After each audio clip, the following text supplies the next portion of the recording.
بہت شکریہ. بسم اللہ الرحمن الرحیم. جناب اسپیکر آپ کی توجہ میں مبذول کرانا چاہتا ہوں. آرٹیکل 16 کانسٹیٹیوشن کا کائنڈلی ذرا آپ پڑھ لیجیے گا میرے ساتھ, اور باقی ممبرز کو بھی میں پڑھانا چاہتا ہوں. آرٹیکل 16 جناب اسپیکر کہتا ہے every citizen shell have the right to assemble peacefully and without arms, subject to any reasonable restrictions imposed by law in the interest of public order. جناب اسپیکر, ابھی میرے فاضل دوست یہاں پہ جمشید دستی صاحب نے بات کی.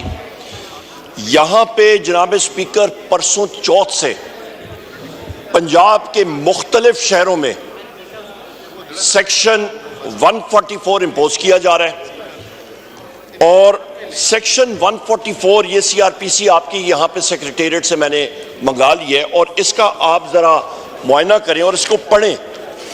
یہ آپ کے مختلف چیزیں پوری کرنی ہوتی ہے, کنڈیشنلٹیز, اس کے بعد امپوز ہوتا ہے. یہاں پہ farmer chief minister, care taker chief minister Punjab, illegal care taker chief minister Punjab موجود ہے, جو کہ غیبانہ طور پہ انڈیپینڈنٹ الیکٹ ہو کے آ گیا. ہوتا نہیں ہے پر پتہ نہیں کیسے ہوا. پر جناب اسپیکر, میں آپ سے یہ عرض کرتا چلوں کہ اس وقت میرے پاس یہ موبائل فونز پہ نوشہرہ ورکاں NA81 گجرانوالہ میں لے کے پورے پنجاب میں اس وقت پولیس فورس اتنی بھاری نفری میں آئی ہے صرف پیسفل اسمبلی روکنے کے لیے.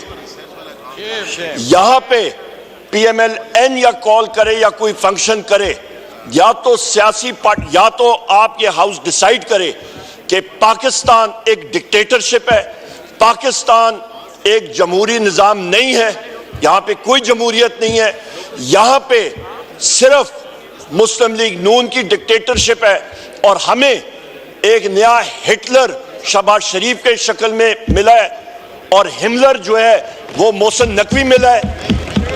یہ ہم لوگ یا ڈیسائیڈ کر لیں تو پھر تو دوسری بات ہے.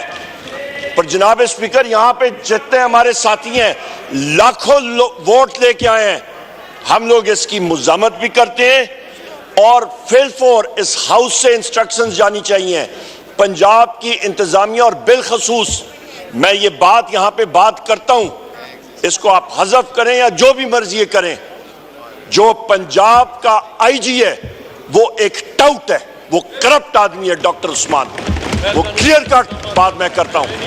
یہ ٹاؤٹ لفظ کو ہم ایکسپنج کرتے ہیں. آپ جو مرضی کریں اسپیکر صاحب, پر میں یہ بات میں کلیئر کٹ, کیونکہ یہ دل سے بات آ رہی ہے. اس شخص نے اپنا میرا خیال ہے آخرت بھی خراب کیا, اور لوگوں کے خلاف جو ظلم و جبر ہوتا رہا ہے. پنجاب پولیس ایک پولیس فورس نہیں رہی ہے, وہ پولیس فورس سے مرسنری فورس میں ڈاکٹر عثمان اور اس شخص محسن نقوی کے کیے ہوئے کرتوت کی وجہ سے بنی ہے. ایک ڈسپلن فورس سے انڈسپلن فورس بنی ہے.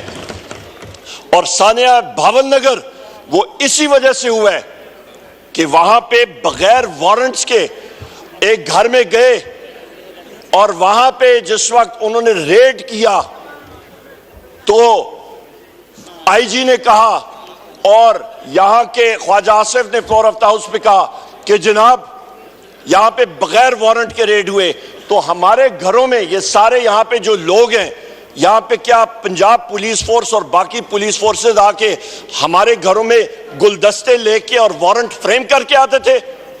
ہم لوگ پوچھتے ہیں جناب اسپیکر ان لوگوں سے. یہ اس پولیس فورس کو مرسنری پولیس فورس بنانے میں یہ لوگ ذمہ دار ہیں. وی کنڈیم دس. اور دوسری اہم بات جناب اسپیکر, یہاں پہ فری اسمبلی ہونی چاہیے, آپ کی چیئر سے رولنگ آنی چاہیے. فری اسمبلی یہاں پہ آئین کا میں پھر کوٹ کر لیتا ہوں.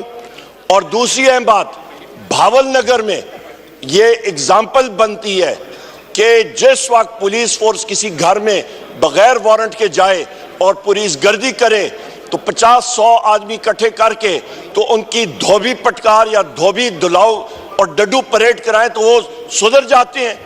کیا یہ میسج انہوں نے دی ہے؟ جناب اسپیکر,